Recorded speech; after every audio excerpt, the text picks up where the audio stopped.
একদিন এক লোক তার বউকে মেসেজ করতেছে, ভুলক্রমে সেই মেসেজটি একটা বিধবা মহিলার কাছে চলে গেল। ওই মহিলার স্বামী 2 দিন আগে মারা গেছে। তো মেসেজের শুরুতে এমনটা ছিল যে, ওহে আমার প্রিয়তমা, আমি খুব ভালোভাবে এসে পৌঁছেছি। এখানের লোকজনগুলো খুব ভালো।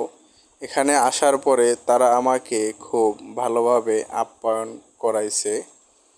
এখানে আসার পরে তারা আমাকে একটা মোবাইল ফোন গিফট করেছে, যেই মোবাইল ফোনটা দিয়ে আমি তোমার সাথে কথা বলছি।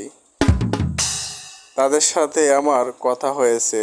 তারা বলছে যে চিন্তার কোনো কারণ নেই, অল্প কয়েকদিনের ভিতরেই তারা তোমাকেও এখানে নিয়ে আসার ব্যবস্থা করবে। এই কথা শোনার পর